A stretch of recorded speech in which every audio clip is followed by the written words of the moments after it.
No, this one.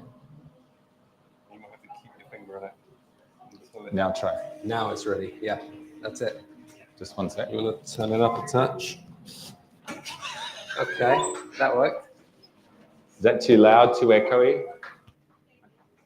I think, Freya, turn this one down. Oh no. Go off. It's because I tend to talk loud enough for you to hear in here. Yeah, I'm just like this will get, ooh. It might just get really echoey.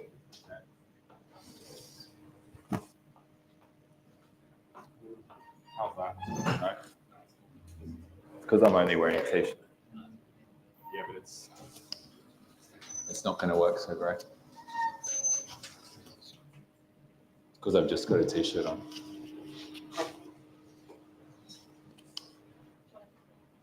Ooh.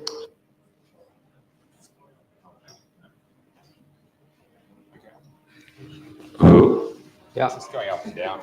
Okay. Oh, it's going, ooh. Ooh, no. Omar, it's just going in and out a lot. Pardon? It's always weird.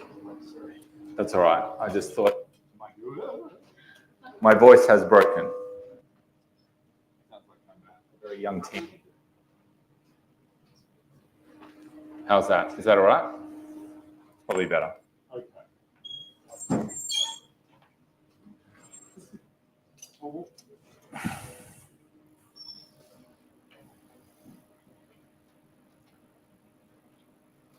Well, welcome everyone. Thank you for choosing to spend some time with us today. I know it's warm out there, but it's and so you've made a good choice. If you don't like it, eat outside. But really great to be back at Cordon Bleu London. This is the third year that we've been invited. Well, I've been invited back.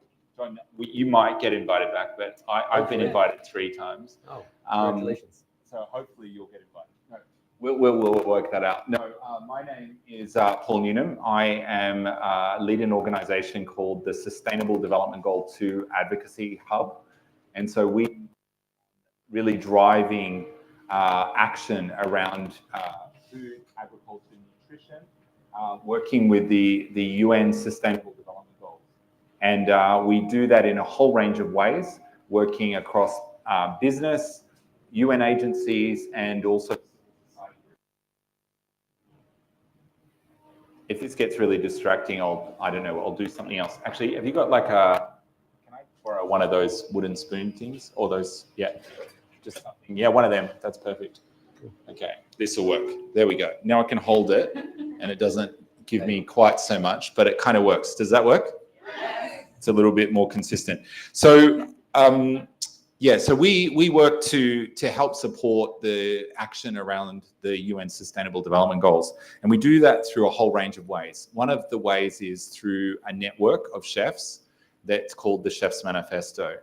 And you can check it out online on Instagram or online, just type it in, Chefs Manifesto. And I'll tell you a little bit more about it, but it's a group of chefs around the world that are connected to an action plan and to an agenda that was written by chefs back some years ago. And it's an absolute pleasure today to have Chef Jon Lawson with us. And I'm going to get Jon and I are going to be chatting through the night about different things. But Jon, do you want to say a little bit about where are you from, what are you doing, where do you work, all the things that everyone in the room wants to know? So I've been a chef for 20 years. I came into the game really late. Everyone said, you're way too old. I was mid-30s, and I had to set out and prove them wrong. So I'm still in the game now. I love what I do. I love cooking. I love sourcing the best produce that I can find. But having met Paul, I've started to become more and more aware of the impact that what I put on the plate has on the planet. So hopefully today we're going to open up a bit of a discussion about why certain ingredients come onto a menu and what makes them specifically better for the planet. And so, John, tell us a little bit about where do you practice your craft? So I have a restaurant in Shoreditch. It's called Popolo, and it's small. It's based on an open kitchen, or at least the ground floor. We have a bar with 13 seats. People sit around the bar and we cook there. Everything is super fresh. We're not allowed to bring anything into the restaurant to prep that's already been prepped for us. So everything has to be sourced in its raw state, and we have to make food from that.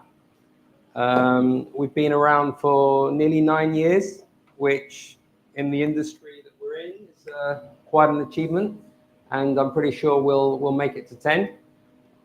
We have a great little team, 3 chefs working on service. We have people that really appreciate the kind of food that we cook. It's Italian inspired, so it's simple, no fancy swashes on the plate. It's about cooking things with simplicity, but attention to the quality and the detail at the end. Amazing. And I want you to tell people, what were you doing before you started in the kitchen? That was a long time ago. So I was a professional kickboxer. So keep in line. If you look at me from the side, like it probably gives the game away, right? But I was actually a very successful kickboxer, and I retired in 2001. And after I retired, I had all this free time, and I would sit around in the daytime, like watching daytime TV, and these cookery shows would come on, and I'd be like, oh, wow, because as a kickboxer, I traveled to so many places, and having made the weight, having cut the weight, I always would feast on beautiful food around the world. So I started watching cookery TV programs, and I was like, I've got to learn to cook. And I started doing dinner parties at home for my family, for my friends. And I started to get a bit competitive. So I thought the best way to get the edge on my other friends that were cooking is to go to a chef school. So I trained as a professional chef. I worked in a professional kitchen for the best part of 10 years before I finally opened Popolo. And yeah, I don't regret it. Everybody said to me, don't do it, don't do it.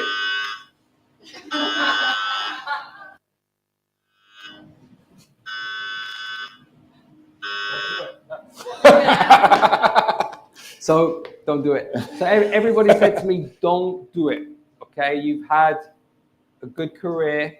Why would you go and start all the way at the bottom in what is one of the most challenging crafts out there? And I said, no, I want to do it.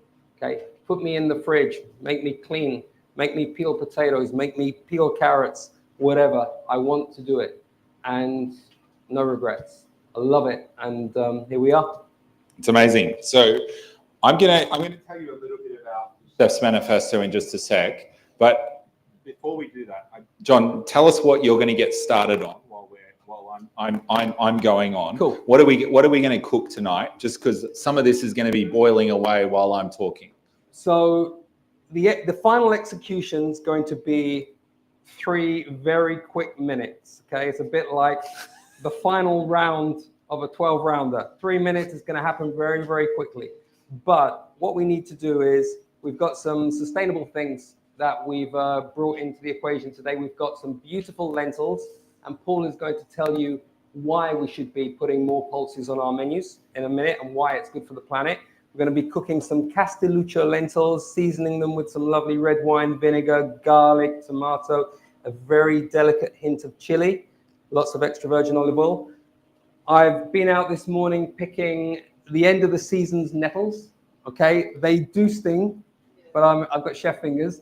So we're going to be cooking nettles, and they have lots of really powerful antioxidant properties, and they're delicious. We've got the very last end of the seasoned English asparagus from Kent. And then we're going to crown all that off with, where are they? Ugh. we're going to be prepping Orkney diver scallops. Okay, they're supposed to be extra large, so we'll see when we get them out of the shell. I had a few the other day that were like over 100 grams. They're like this. But it's a great thing, a great source of protein to have on your plate. They're sweet, they're delicious, but the fact that a diver goes to the bottom of the seabed and very carefully takes one scallop out, puts it into a bag, and makes sure that they do not damage the seabed is really important. We obviously have to pay for that, but it's worth it. Well, you get started, John, and I'm going to chat for a minute, and we're going to come back and find out what's going on. Cool. But what are you going to start with? You're going to just to get us kicked off. I've got some boiling water at the very front. We're going to blanch asparagus, and then we're going to blanch nettles. I've got some ice for the asparagus. As far as the nettles are concerned, they won't need any ice water. And then I've got in here 500 grams of delicious lentils. Now, this is the classic way I was taught. My ex-head chef was the head chef at the River Cafe. This is the classic way we do beans, borlotti beans, cannellini beans, lentils. What we do is we take a piece of a chili and we will remove it at the end, but that will just give a little bit of heat. We take a good lug of extra virgin olive oil, generous, and then we take a couple of cloves of garlic in the skin. We throw them in, and then we take some lovely sage, drop it in, and then all we do now is take a couple of these tomatoes, cut them in half. I think probably one more half will do it. And then we're going to just put water over that, about an inch over the lentils, and let it come to a gentle simmer. They will be ready in about 30 to 35 minutes until they're just tender with just a little bit of bite. And then we're going to show you how we season them. And that's where the vinegar will come in really handy. So I'm just going to put some water and get those on.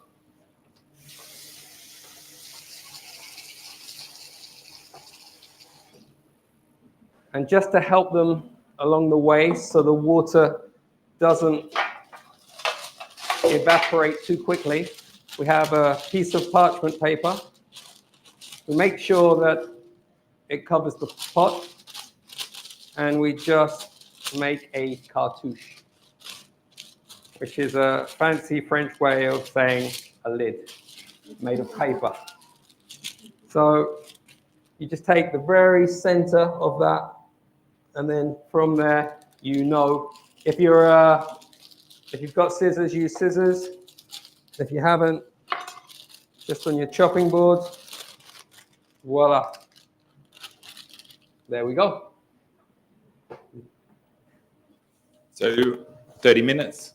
So yeah, probably. We want to bring it to the boil, and then we want to take it down to a gentle simmer. You don't want it to be too aggressive. You want it to just like bubble away until they're ready. Notice that I haven't added any salt.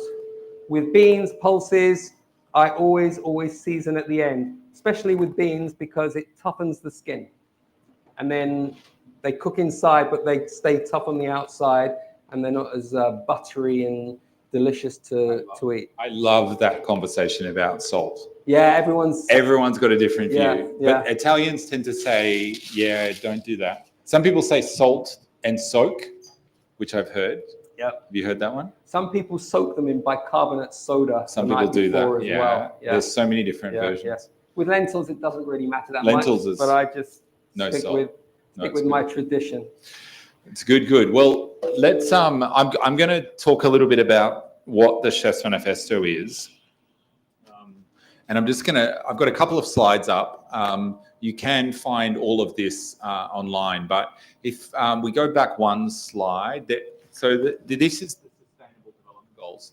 So there's 17 goals that were signed on to by every country of the world. 15. Is this working? It's kind of going in and out, isn't it? Yeah. Should I keep? You need it, don't you? Yeah. So these 17 goals were signed on to by every country, and under each of these goals is a set of targets. And what they are is essentially a blueprint for looking at an integrated development plan. They're meant to be universal, so for every country in the world, but they're an integrated development plan. And so when you look at them, they actually all intersect with each other. And if you go to the next slide, you'll sort of see what I mean. So the next slide just shows how, for example, in food and agriculture, you can find it in all of the goals. Because when you think about education, you've got to think about, it's very hard to study, to learn if you're hungry. If you think about gender, you can talk about who owns land. And in agricultural spaces, often land is farmed by women, but it's often owned by men. And that means there's all kinds of challenges in equality and the way that things are done. Climate, there's like life below. Come, no, you're fine, come in. Responsible consumption. So when you look at each of these, you see the intersections. And why I think this is really important, and as a framework, the framework enables you to look at food as part of a system. And when you're thinking about sustainability, when you're thinking about restaurants, when you're thinking about recipes, you have to think systemically. You have to think about what goes together, what are the processes, what are the connections. And I think the SDGs do that as well. They provide this way that helps to make connections. It makes connections between things. And so I think for us, when we started to look at how do we build a framework for chefs around this, this was an interesting space.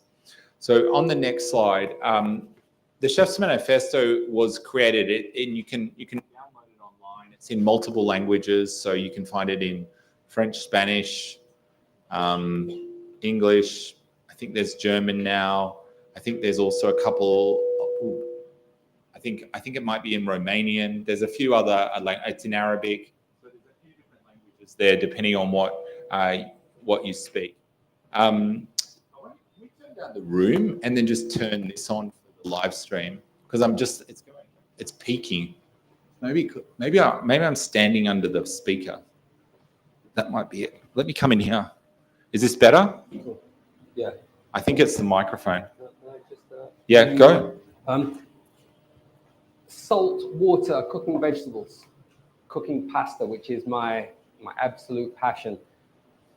Always, always, always take seasoning the water to perfection really seriously.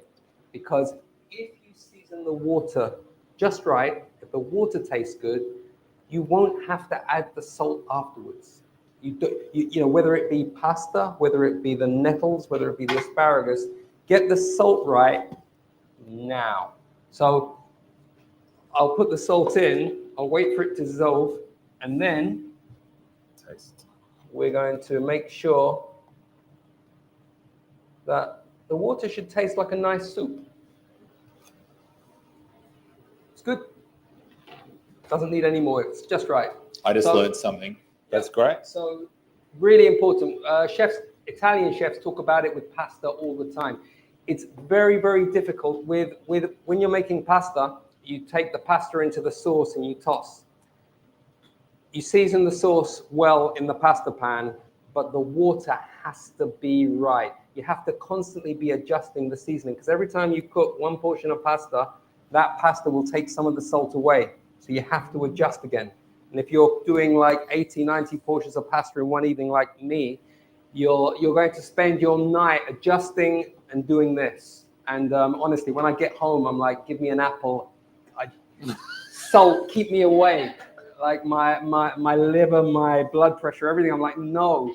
But it's so important. It's such an important detail. And so, yeah, I'm going to blanch the nettles in there very, very shortly. I'm just going to put a bit more water in there. A little bit more. Yep. So essentially, the Chefs Manifesto is it's three things.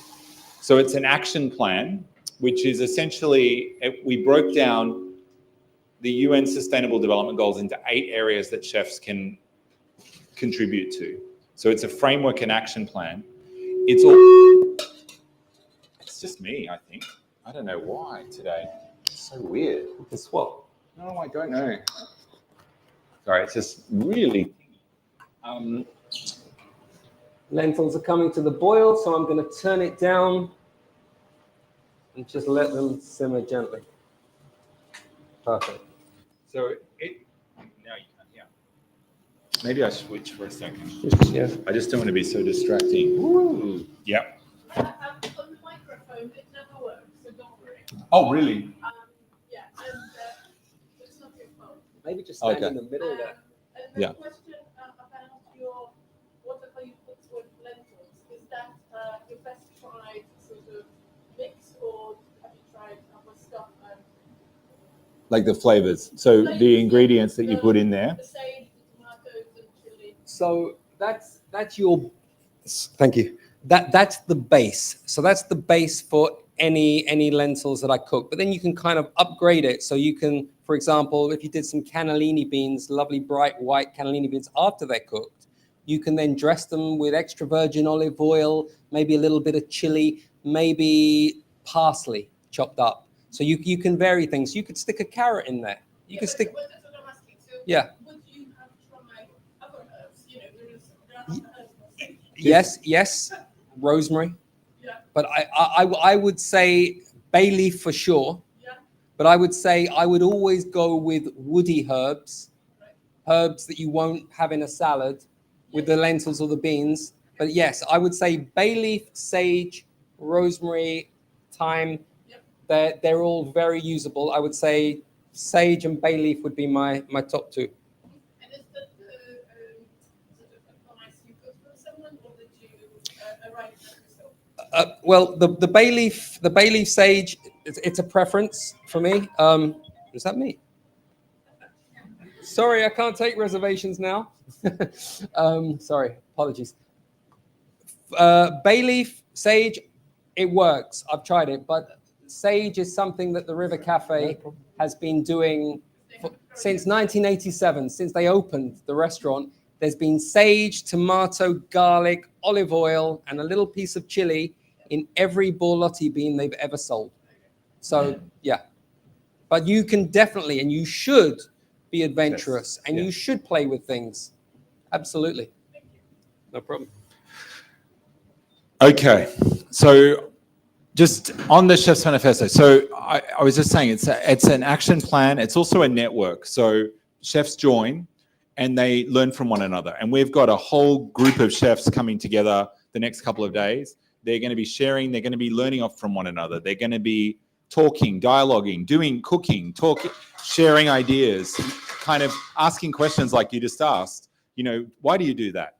But because the network is in 120 countries, you're also learning from people that are coming from different contexts.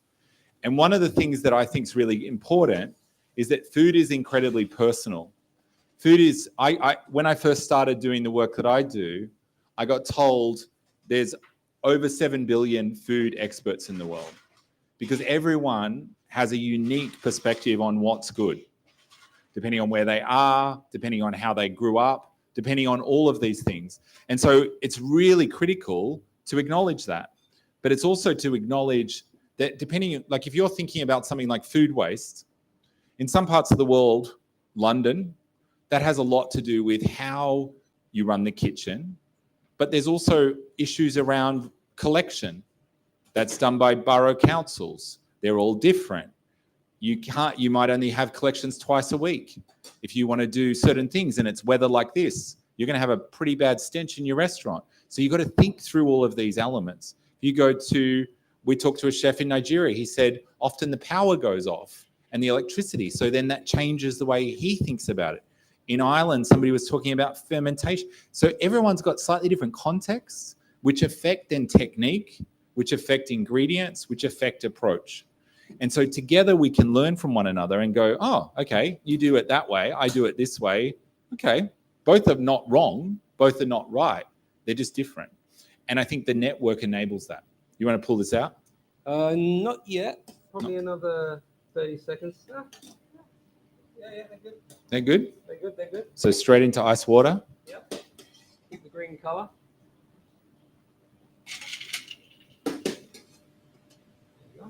Look at that. Very bright. One little nettle leaf there. And one nettle leaf. So So the network then has the network, and then we bring together action hubs, and we're doing that in London. We have an action hub in London in Highgate, and we have a number of chefs coming together. So there's about 100 people coming the next 2 days, and we gather and we talk about issues. We have scientists come, we have chefs come, we have conversations about what are people working on, what are the challenges, what's going on. We're going to be talking the next couple of days about the UK food policy. We're going to be talking about what role chefs play. Do you want to say anything about this? Yeah, nettles, you're legally not allowed to pick them in the park, legally. But yeah, I've got this lovely canal just behind where I live, and they grow in such abundance. And I've been sneaking there and grabbing nettles for the last 8 weeks, and we had this beautiful risotto on the menu with nettles. So nice. And it's been so popular. So I just thought to myself, I'm not going to import a box from Italy with nettles, which is going to cost me £20, but the fact that it traveled all the way from Italy when the nettles are abundantly there on my doorstep. So, yep, it's been on the menu. Local Hackney nettles for the last 8 weeks. The season is finishing now. They're a little bit trickier to prep. They're more stalky, so you have to kind of get the very tips and cut the stalky bits off and use the leaves. So it takes a bit more time, but it's worth it. They're still very good, and they cook very quickly, and they don't sting anymore. Once they've been in the water, the boiling water, that's it. They will not sting, but they will do you a lot of good. Okay. So the nettles are going, and then we're going to blanch them. So they're ready practically. They because they're such tender leaves, they're ready. Now I've got a little colander and a container, and I'm just going to fish them out. And just yeah, they're great. Just going to take them out now. Just let them drain in there. And then we're going to season them with a classic combination that I'm going to show you, which is very versatile. It's a little bit of garlic, a little bit of chili, and a touch of fennel seed. And it's a great magical combination with olive oil. And throughout the winter, when we cook things like cavolo nero, black kale, turnip tops, anything green goes really well with that little fried, sizzling oil flavored with those aromats. Really works well. So we're going to do that in a second. Okay. So I was just talking about the action hubs. So we've got a framework, we've got a network, and we've got action hubs. And the action hubs come together to co-create. The next part of this is really thinking about how do you kind of help chefs to use their voice. So why did we do this in the first place? We talked to lots of chefs and lots of chef networks. And what we found was people were competing sometimes on what's most important. They were saying, this is more important than this. It's all about food waste. It's all about biodiversity. It's all about nutrition. It's all about all kinds of other issues. And depending on the chef would depend on that issue and how much platform they had and how that platform got out there. But what we found was that when you actually start to talk about it and you think about food as part of a system, everyone's right as well. Everyone actually is doing something that is valid to change our food system. But the question is, how do we connect that and have that conversation? And chefs play a unique role because chefs, they take together ingredients and they make them delicious. They bring together a whole range. You have a whole range of choices and you bring it together and you make it delicious. But it's fascinating. And people then engage and listen. So how do we help chefs to have a framework to talk together about sustainability? And that's what the Chefs Manifesto has become. And so, Jon, as you're doing that, do you want to explain, like, why did you get involved in the Chefs Manifesto? I just thought that there needs to be more to life than just putting bums on seats, serving them a plate of food and them saying, oh yeah, that was delicious. See ya. I started to think about, well, hold on a minute. what is it that I'm doing? What is the purpose of this? Is it just for me to make a profit, or is it for me to give someone an experience, or can it be a combination of those things? And I just had a good chat with Arthur, bumped into him, hadn't seen him for a good few years, and he started talking to me about these initiatives and these things he was doing. And I went to Ombed Gardens, this beautiful space in Highgate, which is biodiverse in every way, runs these incredible workshops. And he told me, look, we're trying to really do something, because the way you operate your restaurant has an effect on the planet. And I didn't realize until I attended one of these events how much damage I was doing. And I didn't have a clue. And it made me reconsider everything. From for example, when my suppliers deliver the produce in the morning, what a difference it makes for them for me to put out containers on the bench, for them to literally tip things so that they don't have to deliver things wrapped in plastic. There's so much you can do. And then, of course, the ingredients. It's very easy for a chef to say, okay, I'm gonna just put a ribeye on the menu because everyone eats ribeye if they eat meat, or I'm gonna put a piece of cod on the menu because everyone eats cod. But thinking about the impact that has on the stocks, from the sustainability aspect, is really, really important. And then when you start to shape your menu in a more creative way, for some reason, even the food starts to taste better. Yeah. Interesting. Do you want to, so you're just dicing this up at the moment? I'm just chopping it up, yeah. I'm just giving it a good chop before it goes back into a pan that will have some sizzling touch of garlic. I use garlic in a lot of things, but very rarely does anybody say to me, you put too much garlic in that. The idea is with chili and garlic to always put enough to bring out the flavor. It's just like salt, to bring out the flavor and the essence of whatever you're cooking, but not to dominate, not to completely, absolutely obliterate. Got to be subtle, or at least that is my philosophy. And hopefully, if you all get to taste this, you'll agree with me. So the network that we've built and the framework, as Jon said, it's designed to be, and Jon kind of very aptly put, it gives the inspiration, but it also helps to create ideas. And so through looking at what people are sharing, through looking at conversations, so we do a lot of these kinds of conversations, you hear about ideas, and then you can start to think about your own practice. What we want is people to be intentional. We want people to be intentional about the choices they're making, not unintentional in terms of just doing it the way it's always been done, because that's the way it's always been done. If that's the best way, great. But to question as well, and to look at that. And your lecturers should put their fingers in their ears. No, they want you to question, I'm sure. But it's that kind of conversation that needs to happen around food. And I think with everything that we have in our world going on, all the challenges, we need everyone doing something.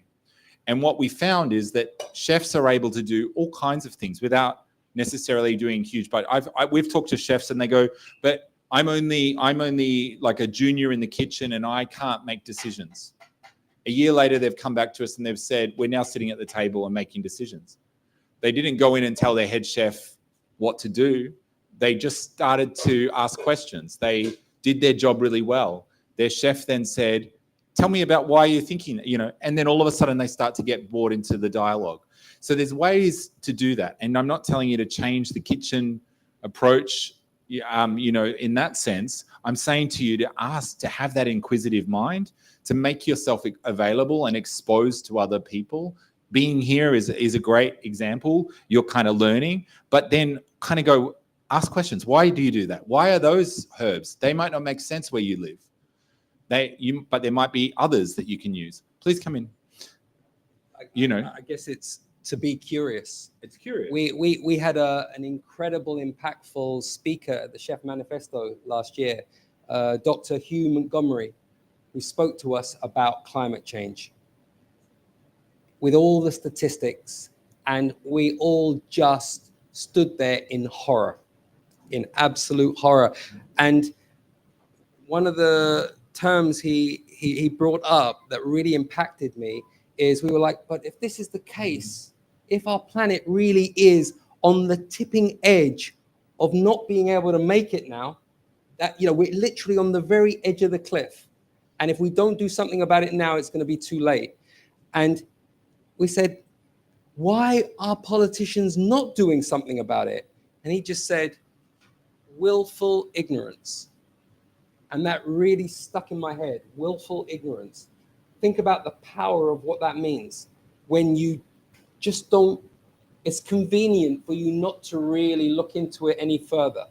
And it's the same with chefs when we're cooking. You know, great, this is selling amazing. Great, this tastes beautifully. Great, all my diners are like clapping, saying, bravo, chef. But what is the impact? What is the impact beyond the meal? So there's a chef in London who often says that, you know, you've got to, no, it's not a chef, it's a company that says it. But Toast Beer, they've done a beer made of the crusts of, you use it in your restaurant. on our menu, yeah. But they use waste bread, essentially, the crusts off sandwiches that are, you know, all around the UK, there's sandwich bread made. Bread used to be made of beer. Beer used to be made of bread. They've basically said, if you're going to change the world, you've got to throw a better party than everyone else. And so they make beer out of the crusts of bread. And it's an amazing story, because I do agree what Jon was just saying. You know, there's big issues in our world, but in addressing them, it also needs to be delicious. It also doesn't mean it needs to be medicine. It doesn't need to be something that we lose our culture, we lose enjoyment. We can actually make change and also benefit of from this beautiful planet that we live in, and look after it, and also be healthy, and also look after our staff, and also treat people nicely. And so when we look at the Chefs Manifesto, we've kind of got a framework there that looks at, how do you work with your team? How do you think about the livelihoods of the people in your kitchen?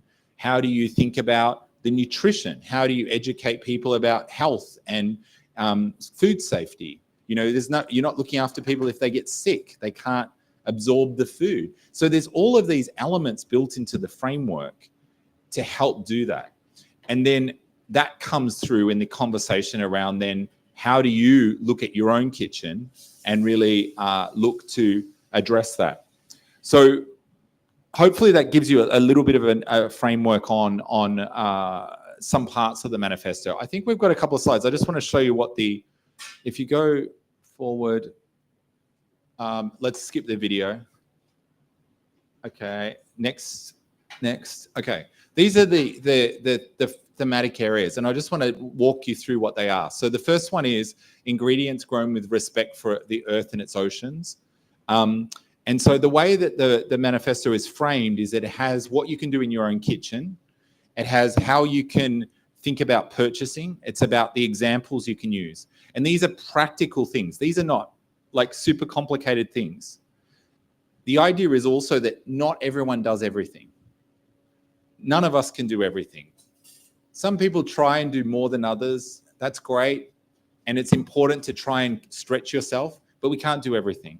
But we can all do something. And so this framework is designed to let people have a look at it, to go, how can I think about this? So you might not have seafood on your menu. You might be completely vegan. You're not going to be talking too much about oceans, but you are, because there's all the sea vegetables. So like there's different elements where you might go, oh, that's not for me. And then you go, actually, it could be. And this is part of what the framework's about. So protection of biodiversity, improved animal welfare. So we talk here, we don't, as a network, don't say you have to be vegan or vegetarian. We say we need to be respectful. We need to think about welfare. We need to think about biodiversity. When you think about the food that we eat in the world, 60% of all of our calories come from 5 crops, roughly. 60%. We've become very efficient and effective in the majority of our food with growing an awful lot at a very cheap price. But in doing that, we've lost something in our diets. There's over 30,000 edible ingredients in the world. And most, if you talk to any indigenous leaders, any traditional people groups, they ate lots of different things at different times of the year, according to the seasons, according to practice, and that kept them very healthy. We have many challenges in our diet because we eat very few ingredients and we eat lots of them. And they're not unhealthy, they're just focused around providing the carbohydrates and the calories that we need. And so we think about how do you get that biodiversity in? And so that means we promote different ingredients. So for example, Jon's tonight talking about lentils. Beans, peas, and lentils are an amazing group of foods. They're in almost every culture of the world, from dals in India to ballotti beans in Italy to all kinds of, I did an Instagram live with somebody about Carlin peas here in the UK. And if you haven't tried Carlin peas, you should check them out. But these, beans, peas, and lentils, we're running a campaign called Beans is How, and it's double the consumption of beans, peas, and lentils. And we're working a lot with chefs around this to put beans on the menu in creative ways. Why? Because they're highly nutritious, not just as an alternate protein, but also full of fiber, a lot of micro and macronutrients, micronutrients that you don't get from everything. And so you've got things like folate, you've got iron. I was talking to a dietitian who is at Stanford a couple of weeks ago, and we were talking about how the fact is that in beans, peas, and lentils, they've just written the US dietary guideline advice, and they said they're one of the most complete foods. They're the group of foods that's continued through every level of testing to still stand up as something that you should eat more of. And when you look at it, you talk to any dietitian, British Nutrition Foundation. We're going to have Alison there tomorrow, and she's the chair of the British Nutrition. And she says this is the one type of food you should have in your diet. Fiber for your microbiome, has protein. We don't need as much protein as we think we do. Most people in this country are not short on protein. And so they're amazing. And then from a soil perspective, they're very good at putting nitrogen into the soil. They use less water, and they're also very affordable and very diverse. And so, you know, using lentils and talking about that, if you have to try Jon's restaurant at some stage, but the ballottis that he does as well are insane. Before we go into the next bit, what are you working on? So little trick with chopping garlic. If you want to make like a paste, chop it up and then add a touch of salt. And the abrasiveness in the salt grains will actually help crush everything, so that when you have a little bit of whatever you're having that you've used the garlic for, you're not going to suddenly get a little chunk of garlic that might be not fully cooked all the way through. So a pinch. Yeah, just a little pinch of salt helps with the abrasive. And then what you do is you just, with the side of the knife, you just squash it until suddenly it looks like oil. The natural oil in the garlic begins to be released. And then you see like a shininess to the board. And obviously it's not lumpy anymore. That's it, done. Now we're just about to do the fennel seeds. Now this is really important. We never ever buy ground spices. Why? Because by the time they've been packed and distributed, by the time you receive ground spices, it's probably been 3 months, loses 90% of its flavor. So we always get whole spices. For example, here I'm using fennel seed, and we only need a little bit. So I'm just going to put a little bit of fennel seed in there, and I'm going to toast it. Now, what the toasting does is it'll make it brittle, and it'll bring out the oils. So the brittleness means I'll be able to crush it easily into a paste, but it'll also bring out the aroma. So this doesn't smell of fennel seed to me. It's barely detectable. But these few little seeds that I've put into this pan on a gentle heat on the corner there, they're going to start to toast. They're going to start to change color. I'm moving the pan, and just allowing that to warm through. And soon there'll be this gentle aroma that will begin. Sometimes we do this because we have a pestle and mortar at the restaurant, and sometimes we run out because we only ground very little small amounts, because within a day it's gonna lose 50% of its flavor and of its aroma. So we ground very little, but we just wait for the aroma to come, and then at the moment of crushing it, it's like, wow, you get this incredible aroma. So yeah, we do this with all spices, and I would never do it any other way. So it's almost there. They're starting to change color. I think we can still let them go for a few more seconds. And then we don't have a pestle and mortar here. So I'm going to show you a plan B. So we're going to improvise, and we're going to still crush them, but we're going to do it without a pestle and mortar. So this is very, very experimental, but I'm sure it will work. It'll work because I used the term brittle. So I'm hoping that when they go to the board, they will be brittle enough for me to crush them with the side of my knife. So that's why I just need to let them toast enough. Let the aroma to come out. That's it. They're beginning to get that nice color. Give them a few seconds. And then we'll take them over to the board. Leave the garlic there. Good. So let me just show you the last few action areas. So number 3. So this is investment in livelihoods. And so this is, depending on where you are in the world, will depend on what the labor laws are like. This became incredibly challenging during COVID, where there was huge issues across restaurants. We had people in certain parts of the world that were, the restaurant owners were trying to just keep their staff fed. Literally, they said, take whatever food's in the restaurant because there was not social protection systems to protect and look after people. But livelihoods is really critical. And this is about how you run your kitchen. It's about how you look after people. And we think livelihoods is key. And it's not just in your kitchen. Is it working? It is. Of course it's working. No, it's brilliant. Can you smell that? Woo! So, yeah, no, it's really important to think about also not just in your kitchen, but also the farmers, the suppliers that you get from, the others that serve around, front of house, all of the different elements. But we think livelihoods is really key. You can't be sustainable without people.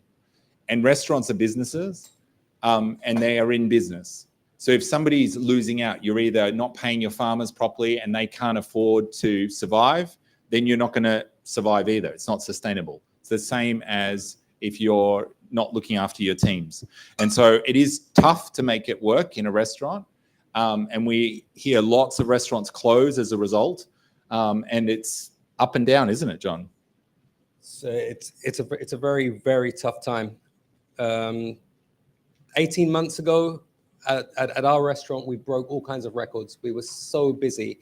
And then it just began to, there was a real shift. All restaurants around us in Shoreditch, like so many of them are struggling.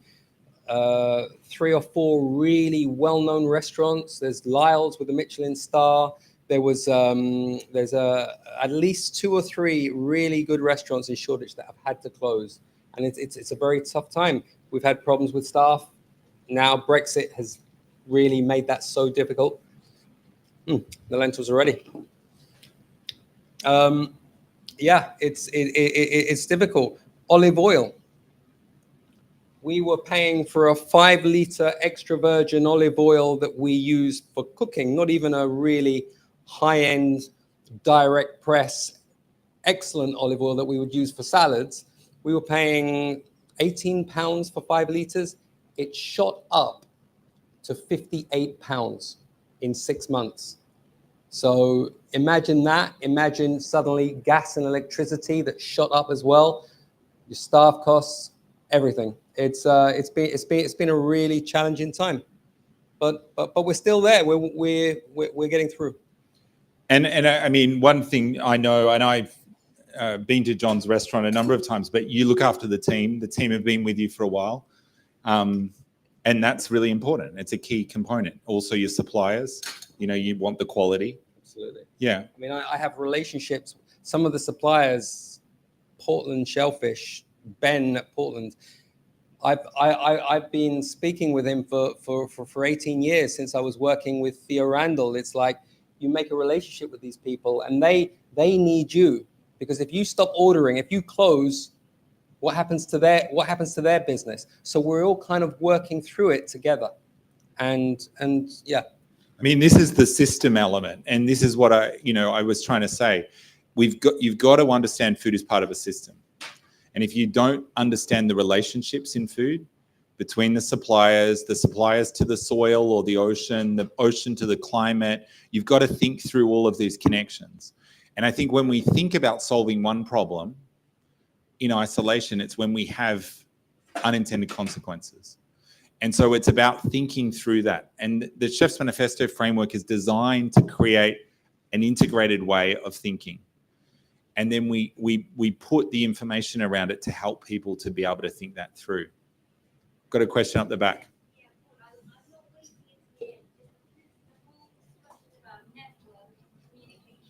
Yep.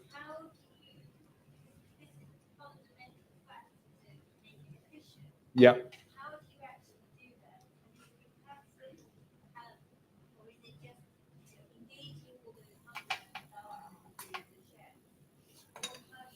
So, yeah. So it's very true. So we set this up with very limited funding. And partly we didn't want it to be sponsored or branded. We could have got a Main Street brand to put their logo on it. But all of a sudden what would have happened is every chef who works with somebody already would either be in or out, depending on their relationship to those brands. So what we've done is create an unbranded network in that sense that's connected to the United Nations Sustainable Development Goals, but it enables everyone to be able to plug in their own way. Now, within that, there's a challenge. By creating a framework or a language that everyone can share, it enables them to talk about their work in that way. So a lot of the work they're already doing, so Jon might have been doing certain things that were amazing and sustainable and a part of it. There's new things that he might have added, but those things he could then talk about in that framework. So we've created a community for sharing that information. So we do that in a range of ways. We do a whole bunch of case studies online. We have obviously used all the social media platforms and put that out. There's a monthly newsletter which you can sign up to where we share stories. And Claire, who's here, does a lot of the work behind the scenes on all of that and bringing that together. And so we will do that. We then have in-person gatherings wherever we can. We try and find partners and sponsors to do that. We don't have budgets to fly people all around the world, but we find people and we say, we can do something. You guys cover the costs. And we do that together in different ways. And that happens quite regularly. And so we do our best, and then we capture those and tell the stories. We've also, there's a Chef Manifesto podcast. I also have a podcast which called Future Fork. And, people like Hugh Montgomery, who Jon mentioned, who spoke last, I've put him on the podcast. So then you can grab it, download, subscribe, listen to him. We're now doing that with others. So the podcast is now that I'm doing now is fortnightly. It was weekly in just audio. Now it's fortnightly in video. So there's a lot of content that we're trying to share. And we're continuously adding names of scientists, chefs, all different people that are talking in this kind of ecosystem. So we're using the platforms that exist. We're working with chefs. There's a lot of chefs that share recipes. So during London Climate Action Week, starting on Monday, for example, there's some partners of ours that are in the network, the guys that do Bosch. I don't know if you know the Bosch boys. They have cookbooks and do a lot of sharing, but they've got 100 million views a month on their programs. They're doing 7 recipes tied to our Beans campaign in collaboration with other social media influencers that each also have multiple millions of followers. So we use those networks. That's all. They said, what can we do? I said, put some bean bean recipes out during London Climate Action Week. And they said, sure. And they then rang up, Anna Jones and Bettina and like a whole range of different people and said, will you do it? And they came in, they shot it in their studio, and then they're putting it out. And that's the kind of way we do that. So we did a big campaign in New York on beans on the menu for the last 2 years. We had restaurants, 60 plus restaurants put beans on the menu. The New York Times just said beans on the menu was the trend for 2025. And so we didn't know that was coming. We didn't pay for that. They independently announced that. But so things happen when you can connect good storytelling, you've got authenticity, you do that. So it's hard, but that's the way we try and feed the network. And we're always up for more people joining. People say, how can I get involved? Say, share what you're doing. Tag us. We'll share it. Like, let's see what happens. Right. You're ready. Lentils. I fished out the sage, the garlic, popped the garlic out of its skin, the tomato with a bit of the lentil water. It's in there, it's all blended, and I've added some salt. It will need a good kick of a nice vinegar. And vinegars, this is a Muscatel vinegar, which has been supplied today. At the restaurant, we use a red wine vinegar, but I think this will be really delicious. I think we'll go with this one. I think this is looks really good. So a good little bit of the acidity in the vinegar really brings out the flavor. And then we're going to pour all that in. And then we're just going to let that mix. And then I'm just going to taste it for seasoning. I gave it a pinch. Yeah, it's good. Good to go. I think just touch. Just a touch. Okay, that's the lentils. Now, I'm just going to, lentils done. I'm just going to get rid of this water and show you how to make these nettles really tasty. So we're going to put that on there. We're going to put a sort of lowish heat. We're going to get some extra virgin olive oil. Thank you. Let's do it this way. Sorry, while you're going. Yeah. And then we're going to go in with the garlic. Pan doesn't need to be hot. It can warm up gently. We are going to go with a pinch of these toasted fennel seeds. And then we want a little hint of chili. Now I've got these dry chili flakes that they supplied me today. They're quite big and bulky. So we just put a little bit in. We don't have the pestle and mortar to ground them up, but we'll just do that. And we're just going to let this warm up and start to sizzle.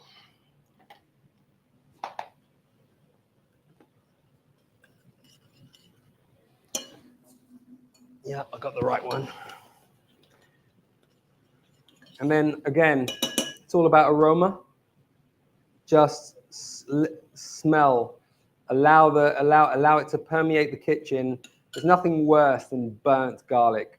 Don't be too aggressive with the heat with garlic.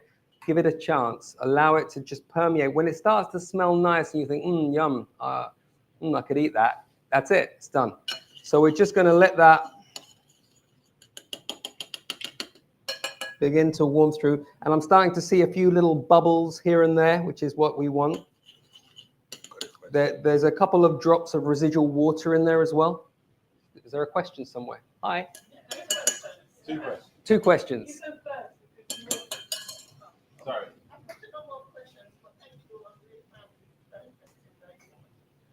The first one is about the nettles.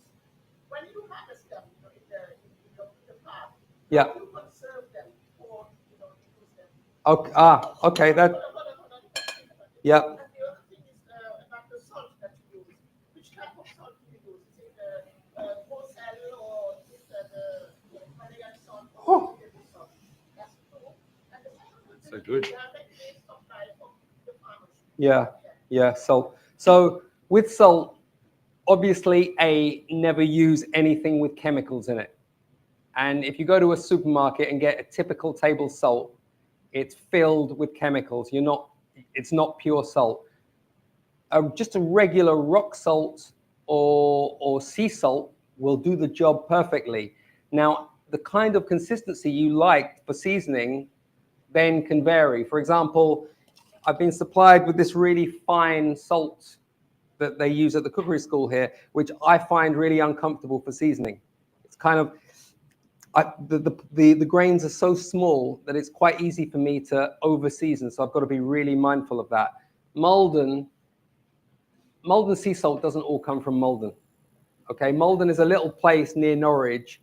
Malden sea salt is produced all over the world. It's just sea salt, but the brand is the flakiness, the flakes. And yeah, I have to say that I particularly like using Malden, but there are many other and probably cooler brands out there that you can use. So Is that black?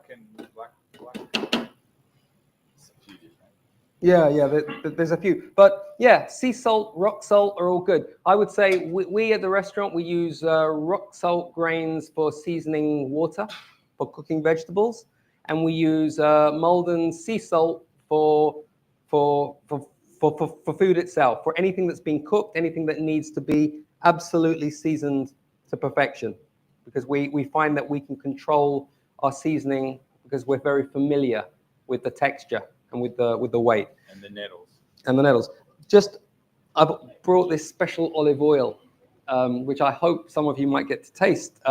It's from Gradoli, which is a little lake in Lazio, near Rome, and it's made by this amazing natural winemaker that works only organically, biodynamically, and he happens to make the most incredible olive oil. Italian olive oils tend to be quite peppery. So, I mean, I like it. They're very grassy, and there's this delayed kind of heat that hits the back of your throat after about 15 seconds. So I'm just going to give an extra lug of that to make that really delicious. And I haven't tasted them. I haven't added any salt now, but I reckon that because the water was seasoned to the right degree, I would say they're going to be just right. There was a question about how do you look after how do you conserve the nettles? Yeah. Okay. The conservation of the nettles is very simple. Pick them, get them to base camp, the kitchen. In a big gastro, we put a damp cloth at the bottom. We wash them. We then shake off the excess water, and we put them on the damp cloth so that the cloth can absorb the residual moisture. And then we put another damp cloth on the top, and that can keep them perfectly well for three days, no problem at all. In our restaurant, they go so quickly that I end up having to pick them every morning. So everything that gets picked gets eaten that day. But yeah, once they're cooked, as in at this stage, they're good for 3 days. But these are going to get eaten today by all of us, right? We're going to eat them. I mean, it was a big bunch, but I don't know. There's like a teaspoon each. Question. Yeah, question Yes. about nettles. Obviously, like, I suppose with your foraging and stuff, but we're not all going to start foraging at once. I suppose, if you wanted to just go and buy something, spinach you could do the same way. Kale, couple of narrow, turnip tops. Well, you could do the same. Absolutely. Yeah. Absolutely, and you should, because as of the next 2 or 3 weeks, you should probably stop picking nettles anyway, because they're fiddly, they're woody, they're out of season. And the thing is, why would you stick with one thing when the season is constantly bringing beautiful things to your pantry? Go with, come September, when the summer ends, we're going to have beautiful pumpkins. We're at the beginning of the pumpkin season. We're going to then move into the colder months, and we're going to get like the greens, the cavallonero, the black kale. We're going to get the turnip tops, all these things. The mushrooms are coming in September. Some of them are coming in August. one of the areas of the Chefs Manifesto framework is around seasonality, and I think seasonality has been lost in our world. Jon definitely has it in the restaurant. You know when asparagus is on, you know when nettles are out, and we celebrate them. And this is the same thing for localized foods. A lot of people say if you don't have only local food that's all within wherever, then you're not being sustainable. That's fine in certain parts of the world. It doesn't translate everywhere. Like just because you can grow it in the middle of London doesn't mean you should eat it. It might kill you. You know, it doesn't mean just because locality is something that's relative. Like in Singapore, you can't just get all your food in Singapore. You know, it's very different. I talked to a chef. We did an event in the UAE, and it was amazing. All these chefs came in. They all wanted seasonal. They said, "What's in seasonal? What's seasonal?" And the chef there, she's a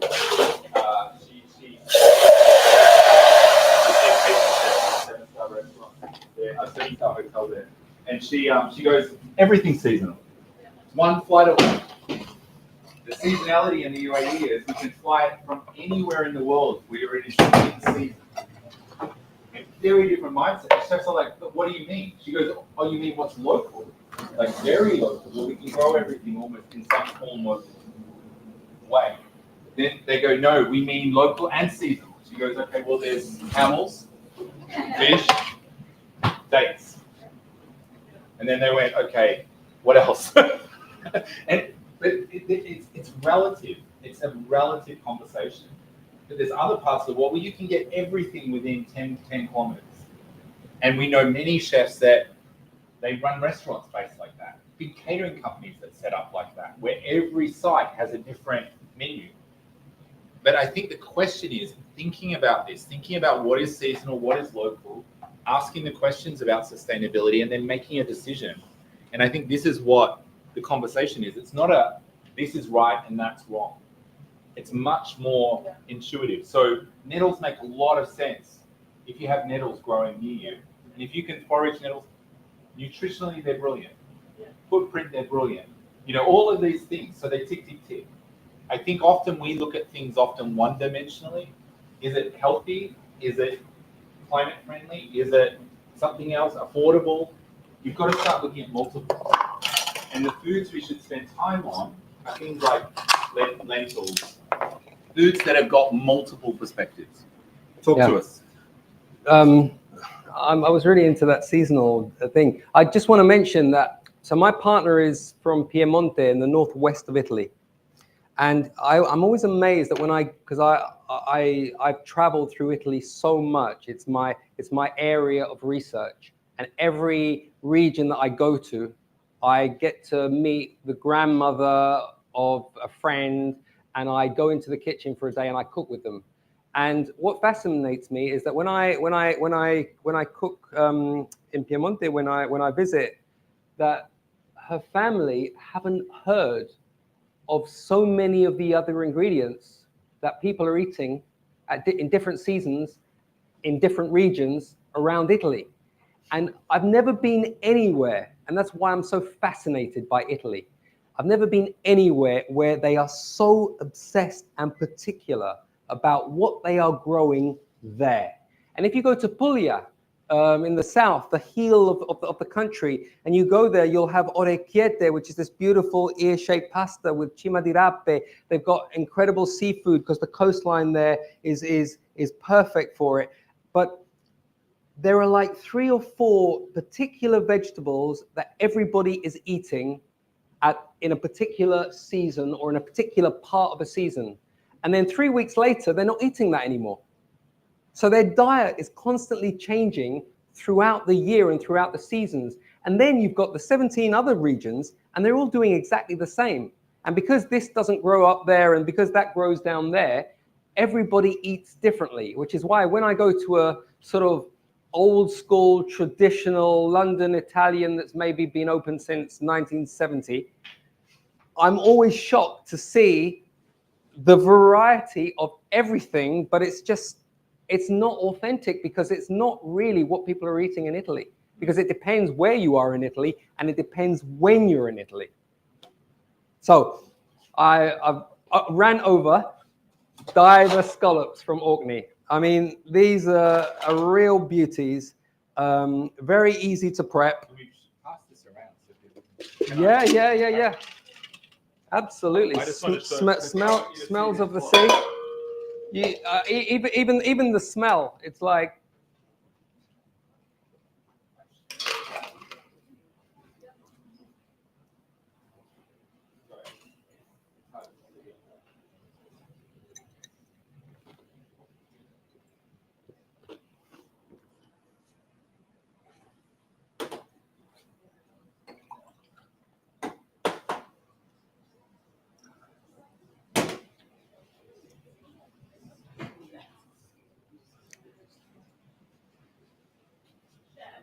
Yeah. Sorry, I can't hear you, but I'm going to jump over. Okay, I will get to that in a second. Pricing, that's really interesting. So I tried the scales before we started the event, and they don't work. They're low on batteries. Otherwise, I would have weighed one for you. When you go to a place where they source regular scallops that haven't been that haven't been caught in a sustainable manner, that are already prepped for you, often they come frozen. They're kind of about that big. They're tiny. And I remember the first time we put this particular dish on our menu 8.5 years ago, we priced it at £13, one scallop. But it was a beautiful dish. But that one scallop is the equivalent of 4 or 5 of those little ones. And I remember that one customer was not too happy. And of course, you've always got to accept that not everybody is going to get what you're doing and why you're doing it. We actually charge a lot more than £13 for one scallop at the restaurant now. But people understand the value and the integrity of what you're serving them. Yes. Having said that, it is what I consider to be a luxury ingredient, something that isn't on that often. And you have to think about, how do I build that dish up in a way that it tells a story? And the story might be, well, but we've got the English asparagus from Kent, or we've got the nettles from the Hackney Canal near where I live. But you've got to do something more with the dish to give value, but also to give integrity. So it's about balancing it as a chef. So in terms of prepping them, really, really simple. I use a regular Nisbet's paring knife, make sure it's sharp. I put it flat side down, and I insert, and I go from 9 o'clock to 12 o'clock, and then I open. And I do that with we've got 4 here. We just open them up.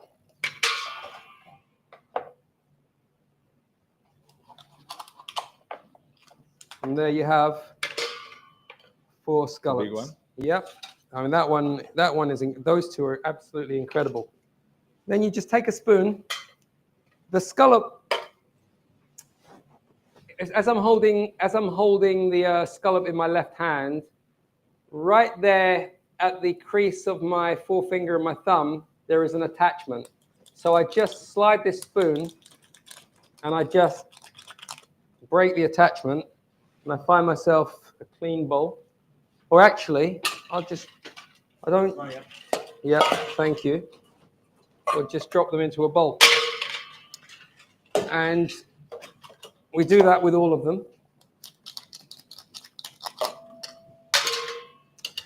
These shells they're quite beautiful. I mean, What do you do with them? well, that's some restaurants, they serve the whole plate in the shell.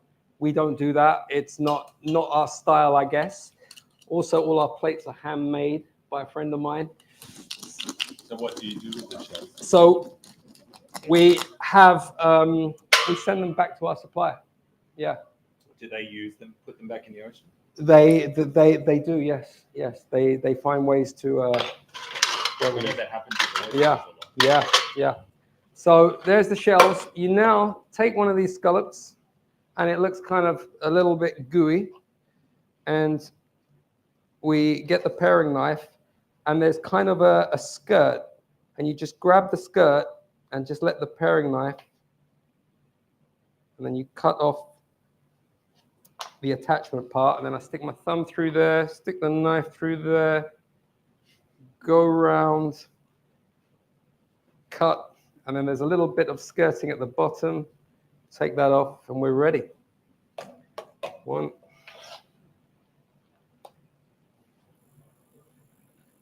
What can you do with these offcuts that you have? What can you do?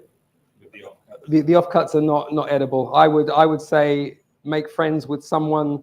Well, but they're edible for somebody that has a farm. Yeah. Yeah, or a cat. Absolutely. Cat's going to be very happy. Yep.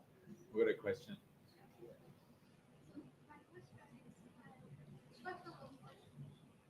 Thank you for such an idea session. You spoke about sourcing ingredients and also intentionality.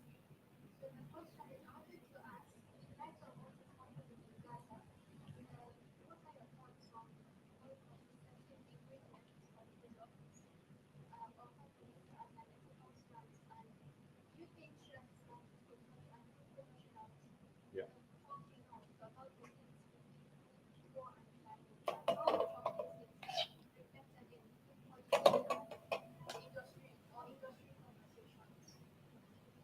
So I think I picked up the majority of the question, and you can answer as well. Yep. Do you want to go first? I'll let you go first. Okay.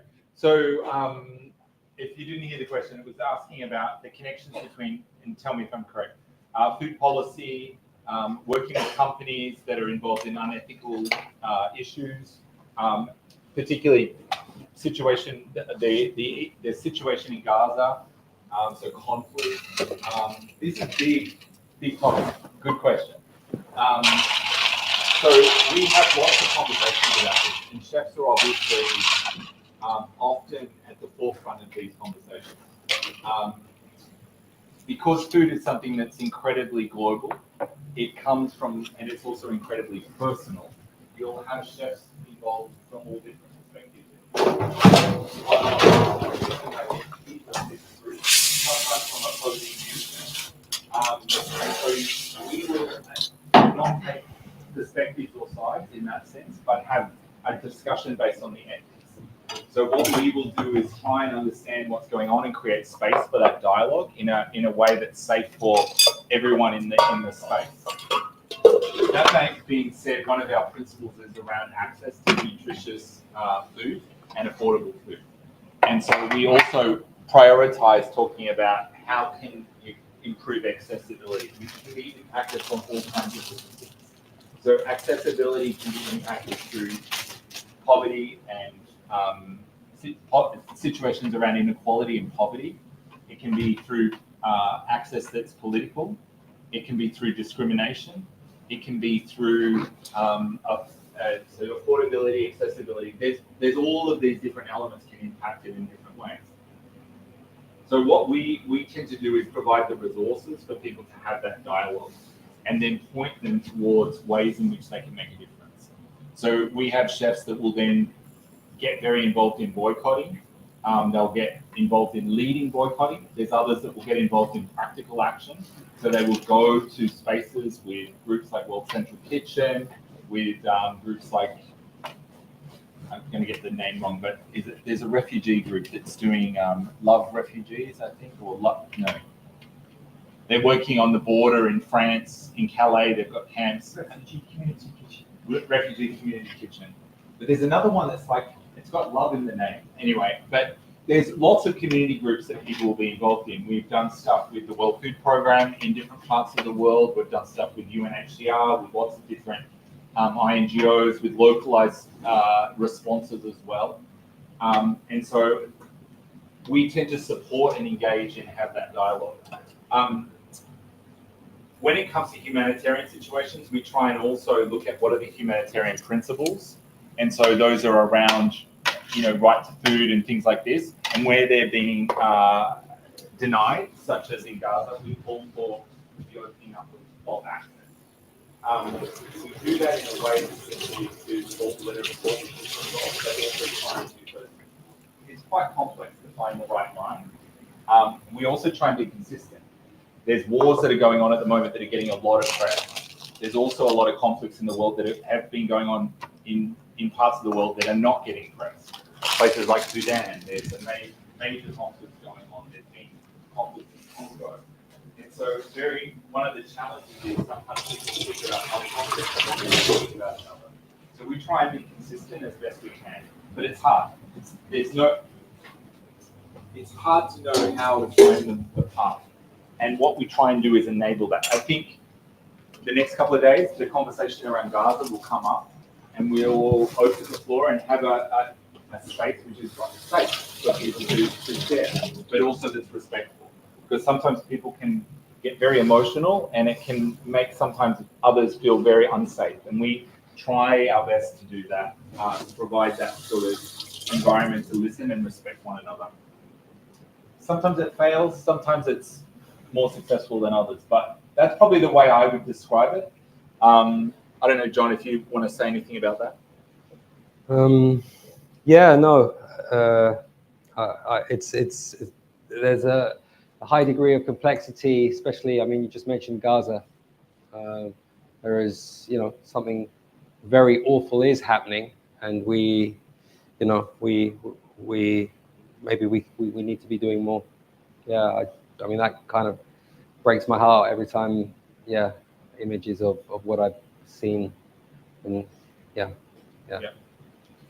I mean, to me, it's about trying to share humanity and trying to bring in that. And I think one thing food does is that it humanizes everyone. It's a connector. Everyone needs food. Everyone can celebrate good food culture. Everyone can understand. And I think a lot of the time in our media, things get disconnected. People are talking about people as if they're not human on all sides of conflict. And I think there's people in all communities trying to fix that. So it's about how you kind of understand this. But it can be quite sensitive depending on proximity, depending on people's background, and there can be a lot of trauma involved as well. And so I'm not trying to just be political. I'm trying to basically, from my own experience, we try and make the discussion, but often we are uneasy with not doing enough or doing too much. And you have to make value judgments and try and find the line. I don't know if hopefully I answered enough. Yeah. Yep. I can see your slides that you went halfway through, but I agree with all the biodiversity, sustainability, nutrition, blah blah. My question is, how in reality it's sort of because we're in London now, so I imagine the base of what you're doing, Chefs Manifesto, is based in London, and then it's spread out. No, we started. When did it start? Yeah. Okay, so I was living in London when I started working on it. Yes. But the very first gathering we had was, I think, in Milan at a global nutrition gathering. We then did one in New York at the United Nations General Assembly Week, and this had people from 35 different countries involved. But is it like we're in is it 120. sort of spread? Yeah, I understand that, but it's usually somewhere there's like a more sort of leading up, or is it really just floating? We have chefs in every region of the world. We're not in every country of the world. We've done action hubs in Nairobi, in Johannesburg. We've done them in Kigali. We've been in Stockholm. We've been in the US. We've been in. Where is the leading sort of, or is it just as it comes and goes and travels? We work globally. I mean, we're working. No, I understand global, but where is like it has different moments where it comes up and down, but it's not about one way. We've done a lot of. We have a big group in India, for example, that are very active. We work also with chef networks. So we're working with 3 of the largest chef networks in India. And they outwork it in very different ways. We go to culinary schools in India every year, the big kind of culinary school. But we've also now started to move from Delhi to Mumbai to down south. We're doing things in Australia. We're doing things in lots of different parts. So Canada. We've also been in, I'm just trying to think, Italy. We've done stuff in the UAE. Like, we really are trying to. So our view is there's not one way to fix this world, and it's not one person's job, and it's not one style. There's actually so many food cultures. There's so much to learn, and there's so much to do. And like, if we just wanted the biggest impact, it'd probably be somewhere like India. Yeah, well, It's one of the biggest countries in the world. We've done stuff in China. We were in Beijing doing an action hub, January 2020. 2020, yeah. when did you start that? I left and I got a call from somebody saying, do you know there's this thing, were you okay? I was like, yeah. When did you start? 2017. Okay. And obviously we're focusing on chefs. Do you just No, we're focused on a very broad definition of chefs. Is anyone cooking that's full time? Because chefs are in very different spaces. It's not just white jackets. Yeah. There's chefs cooking in all kinds of ways. Right. So that's quite inclusive. Like, It's we're trying to be as inclusive as we can, okay. and we try and be inclusive of gender, culture, religion, types of chefs. You know, we're not. I think one of the challenges in the world that we live in is people want to have rights and wrongs. When everything is mainly in the middle, the edges are often very narrow and there's few people there. The middle is actually where most of us spend our time, and the majority of people are. And the middle is rich and deep and diverse, and so we really embrace that, and we try and enable that kind of conversation. Now, I'm gonna. Otherwise, Chef is gonna. So we've had the discussion has been a very positive one, but we're now at a point where if I don't cook something for you, you're going to be like throwing stones at me. So I'll come over here. So let's cook. Let's go. Let's cook. So we've got these great scallops, okay? We'll just take a little bit of salt. I've got to be careful with this salt. And some olive oil. They're all on a tray. Just a little bit. And then we'll give them a little turn.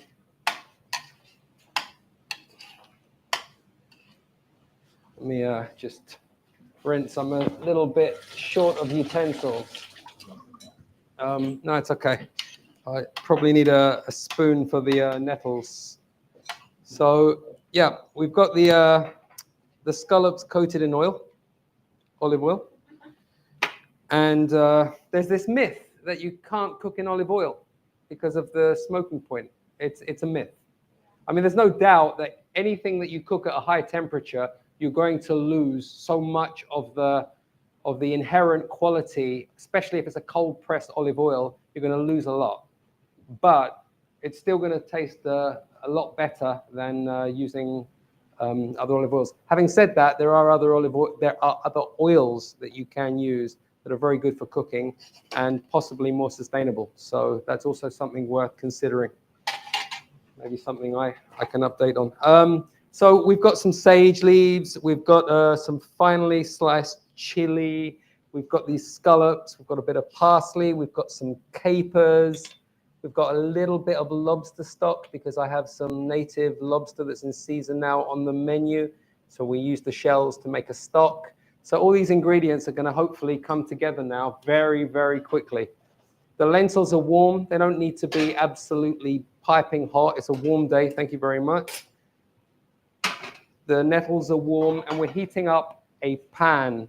Now, I would say that we're going to, I've got 6 scallops to cook, but I don't want to cook them all in that pan at the same time, because what will happen is they will overcrowd and they won't get the caramelization and the color and the flavor. And the thing with scallops is they're so fresh, especially these ones, that you're better off undercooking them than overcooking them. They don't need to be cooked absolutely all the way through. They need to be seared well, and if they're a little bit translucent in the middle, that would be great. But I would say we'll cook in that pan when it's nice and hot. We'll cook 4, and then we'll cook in another pan. We'll do 2 later on. So yes, here we go. We're going to do one dish with asparagus, lentils, and scallops, with the capers, the chili, the crispy sage that we're going to fry in the same pan, and we're going to do one with the nettles, one with the asparagus. So slight twist on it. So we'll just let this heat up. Well, it heats up pretty quickly. Yeah, it's good. Yeah. You want it to, with these black iron pans, they're great because they're not non-stick. So you don't run that risk of scratching them and then giving off toxins to your food. They're completely safe, but you can heat them up forever. And when the pan starts to go a little bit pale, like almost white, you know that the pan is hot. The tone of the actual pan will change. And I can see that this is beginning to get hot. And I know that as soon as I pour some oil into there, the oil will move very quickly. And that's a good thing. Oh dear, that was on. They're fine. Cool. So, yep, I think we're ready to go. Bring these over here. The oven is off. Remember I turned the oven off? Yeah, you did. Does anyone know how to turn it on? Hold down the control. There you go. Wait a second.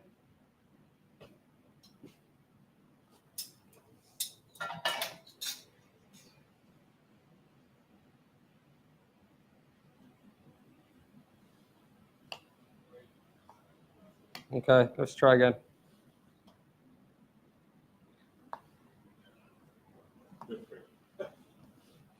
Would you like a go at it? We don't absolutely need an oven. The idea with the oven is that we get nice color on the scallop, and then we turn it over, and because these pans have a fairly thick gauge, you put them in the oven for a minute, and they cook evenly, and the residual heat left in the pan will cook the underneath and give it a little bit of color.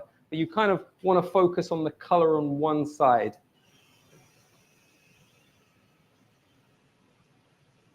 Cool, I think you saved me. These things warm up very, very quickly. Shall we set the temperature? Yeah. Let's go for 200 degrees. Yeah. That's it, that'll do it. That's perfect.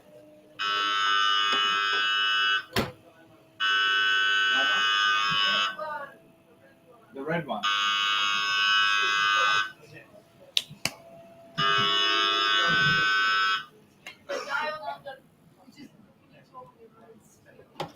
Okay.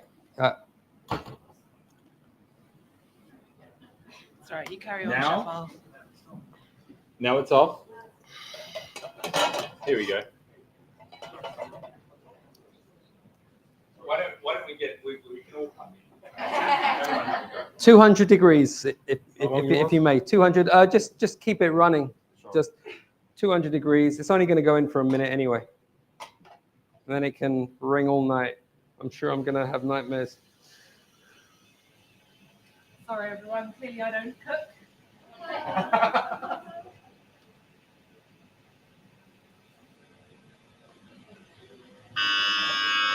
There you go. Thank you so much. Thank you. Well done. Good. Cool. So let's let that heat up again.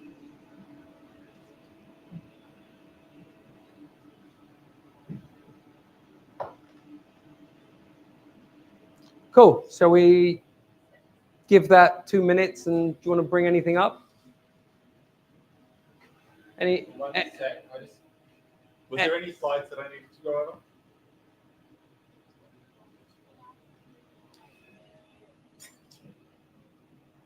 Okay, so I mentioned nutritious food that's accessible and affordable for all.